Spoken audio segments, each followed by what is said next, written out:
Hey everybody, this is Angry Otter, coming to you from a new series that I'm going to be calling Let's Review, in which I play games that I wouldn't normally make a series out of, give you my thoughts on them, and kind of go through the gameplay just to see if you might be interested in playing them as well. A lot of these are going to be your good time killers, so we're going to start with this game called Dungeon Inc. Dungeon Inc. is in fact a clicker of various sorts. As you can see, I'm doing damage here to these guys, but this is what's happening now is called an audit, right? The whole concept of the game is that you actually run a dungeon as if it were to be a business. These auditors come in order to try to steal from you. As you can see on the screen here, there are 5 levels of auditing that happen or take place over the course of this time. It will grow in number before you actually go for an insurance claim, which we'll get to that here in a bit. Because of having won that round, I get $51 toward my insurance policy and a wooden chest. The wooden chest is going to give me cards toward employees, or gold, or in the rare case, coins. So this is a character that I've unlocked. This is actually an employee as opposed to a manager. So that's the key difference here, right? Unlike other clicker games or tap clicker games, the manager is not needed. Upon actually starting the game, these automatically collect and grow into your funds up at the top there. Looks like we actually got a free chest, so we're going to go ahead and collect that quick. I believe it's once a day for these, and you usually get a bunch of cards. As you can see, this one's about to go through a promotion. We'll be able to go through that step as well. We got 2 of them. That's good. So we go into our staff pane. Not port. Flim Flam. Flim Flam got promoted to a level 5. Increased his health, increased the damage dealt, and as well as his special ability, which when he is KO'd by an enemy, we gain 5.05 trillion gold. Next one was Luncheon. Gonna go ahead and promote Luncheon up to level 9, increase everything, as well as if attacked gets a boost for 10 seconds. Looks like this is a new card that just became available. What this is your raids, right? Raids are where you go against another player's dungeon and you act as if you were to be the auditors. You're able to select your team, select the spells that you go into, and you're able to click and tap on their employees as you go through their dungeon as well. Similar to other clicker style games, you do have multiple levels in each dungeon. In addition, you have multiple locations. If I were to swipe to the right, you'll see that I have the ability to get to Chillsville. I recently did an insurance claim, and again, I will show you how to do that here shortly. But by unlocking all of the levels of this one, I swipe to the right, and I can unlock the first level of that as well. As with other clicker games, the higher the level of the room, so to speak, or of the level, the more money you make. The more money you make, the faster you can upgrade other rooms or what have you. Unlike other games, this one also includes traps in each room. These traps kind of act as an additional piece or an additional mechanic to deal damage to the auditors that are coming into your dungeon. That one we only got 671. I didn't even catch the last bit there. That's fine. Up here, I'm not going to do it, but up here, you have the ability to watch a video and you can gain 2, 3, or 4 time multipliers while you're actually playing for your revenue or for what the money that you're making. When you're ready to, you can submit an insurance claim. What that means is I will receive $195, and I receive these monetary values for each successful audit that I thwart, each successful raid that I complete, as well as rooms that I upgrade. So every time I upgrade a room, I'm going to get some amount toward this $195. That $195 will get added to my $766 to give me the amount of money that I'm going to have at the end of the insurance claim. In order to, I can use these to buy relics, and these relics remain active whether they be like this one, where you're in the app, it'll give you 4,096 times actual profit generation. This one is one of my favorites, 96,826 times when out of the app, and this one increases production speed. It costs the amount of money underneath to do the upgrade, so it would cost me $1,600 to do an upgrade, and if I wanted to buy a 4th one, it would cost me $7,500 to buy the 4th relic. Now the panel at the bottom we just saw went red, which means that we're going under an audit right now. Fortunately, my dungeon is strong enough that my characters and my employees, this one named Rolodex, can actually thwart off the invasion by himself.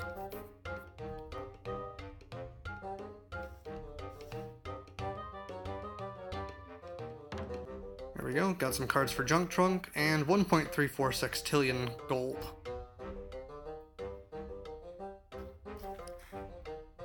I quite like this game. It actually has a very simple interface and a very simple gameplay. The fun fact about it, though, is that it kind of makes it different where you don't have to keep hiring these managers like you would see in Adventure Capitalist or in a lot of the other idle clickers. It also has the component of going against other players in some regards. So if we go into the raid, like I had mentioned before, I'm going to go ahead and show you this, and then we'll go through and we'll actually do an insurance claim, just because, why not, right?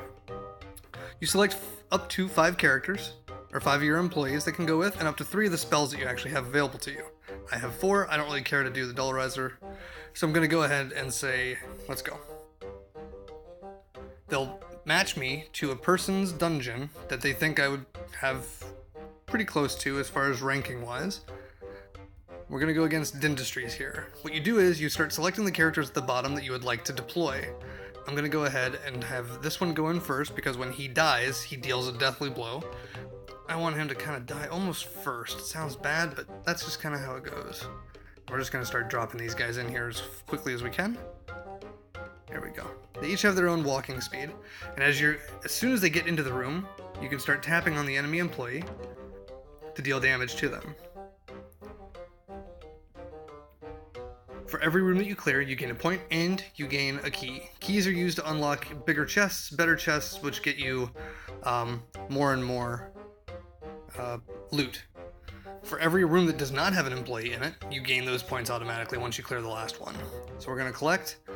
That puts me at 16 keys. In an earlier video attempt, which I failed unfortunately because I wasn't actually recording audio, this was allowed to unlock your first chest at 10 coins. Now if I would rather, I can actually sit here and use my coins in this manner and use it for a trap, which I have currently, but I can upgrade it, or I can use it for another trap, or this spell, which is Travelize. Gems, which you'll get periodically, can be used to trade in for more keys to unlock greater chests and all this other fun stuff. In addition, achievements grant you gems. So Room Raider, raid 10 rivals, gets me 3. 10 raids versus, and I get another 3 at 50. But as you can see, there's quite a few. This also is connected to Google Play, so you do get credit for various achievements, and then that'll go toward your gamer score, so to speak.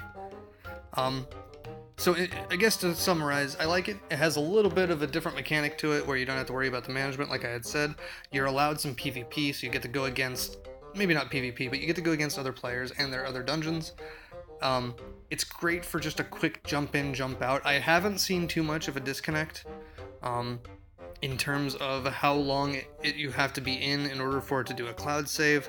I've come right back in and have not noticed much of a difference from where I had left off to where I should be or where I think I should be. So I've not lost levels, I've not lost money because you generate it while you're gone. So even if you did lose a bit, you'd probably more than gain it back as long as you're out of the app for a bit. And similar to the other clickers, you have the ability to kind of do upgrades on these where you can do it 1 level at a time, 10 levels at a time, etc. There's different tiers: silver, gold, and regular. Regular being underneath 150. I believe at 150 is when, see here, yep, at 150 is when it goes to a silver room. And of course, the more you increase, the more it makes. There you go. We're at the last one here, so we're going to go ahead and just watch. But as you see, every time I'm tapping him, it's 95 damage to that character. There's different ones in there. There's even a healer mechanic in here, so there would be a character that walks in with a staff and a little heart above her head. And there you go. So at the end of this one, we now have $57 going toward the insurance policy, and we beat all 5 for this overall raid. Now the raids do switch locations, so sometimes it'll be in here, it'll be in Chillville, but the little sign above it will let you know if you need to change employees. It's kind of fast and easy to do. You just hit the plus sign underneath, and we might have to do that here shortly. But let's look at the metallic chest and see what we got. Rolodex got a card. Bone Dry got 6 cards, so there's a promotion for Bone Dry. 4.569.98 sextillion plus a gem. Go back into staff, go down to Bone Dry, grant him this promotion, which doesn't cost me anything, it just is something nice for him to have, and then back to the dungeon. Now, you can see that the sign has now changed, and that means that I need to start staffing up all of my employees to accommodate. You can reassign very quickly by just hitting reassign. And then strong guy here at the end, he's a real good, tough one to go through first. But we're not going to get that far. When you exit the app, the amount of audits that take place actually stop. It'll pick up where it left off. Rather, we're going to go to the big boss here, and we're going to claim insurance. This gives you a summation of where the money came from. So 104 from room upgrades, 265 from audit wins, 50 from raids, gives me $419 to use toward my next. Stamp it, it's going to sit there, go through a cut screen and show she's going to set the building on fire. The other option is she starts flooding the building. Once this is done, it's going to swipe, give you a check, you accept it by clicking it. You have the ability here to upgrade if you would like. You can always come back if you don't have enough money or if you're not quite ready to. And you start with a brand new facility. Now, because of having several bonuses and a lot of different type of options available, I'm going to hit this $1 purchase and it's going to start skyrocketing my amount at the very top. So by hitting 1, we're gaining at about 19,661 gold per second, which means I buy the next one and the next and the next, and I can keep doing this so on and so forth. It gets a lot faster to be able to buy several things very, very quickly. So I can also then do upgrade by 10, and I can just start maxing this out, and my amount up top is going to start going ridiculously fast. There we go. We're just going to kind of get a few of these up here. Just kind of max out to the point. There is also the ability to do a max, right? So I can hit max and just kind of let them go.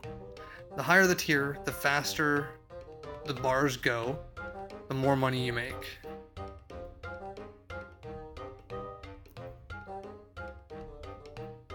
And that's pretty much the game in a nutshell. I mean, if you guys are looking for a really good, quick jump in, jump out type of a game that just doesn't take a whole lot of effort, take a whole lot of thinking, you know, give it a try. See if you like it. And there we go. Just wanted to let you know how you're settling in. Yep, doing good. Not gonna rate it though. You know, give it a like if you like. Really appreciate you guys swinging by to take a look at the video. There's gonna be more of these. I'm gonna cover a lot of games, a lot of which I probably will never play or plan to play ever again. Just for the simple fact that I do have a short attention span when it comes to games for the most part. I always tend to find things that I don't necessarily like or that I find daunting, and while some get grindy, there are some that do hold my attention quite easily, but we'll get into some more of those. Appreciate you guys stopping by. If you guys would like, leave a like. If you have a comment, leave it below for whether myself, games I like to play, or even insights, your opinions if you played the game or you see I'm doing something wrong, feel free just to point it out. Let me know. Really appreciate any feedback. Subscribe so you can kind of keep an eye out for when I upload my other videos. I'm going to keep several series going, but this one I think is just kind of a nice little refreshing take on, you know, games that you wouldn't normally get the chance to expose yourself to, or that I wouldn't normally expose myself to. Just kind of give them a chance to see what they're all about. Really appreciate you guys stopping by, and take care. Bye.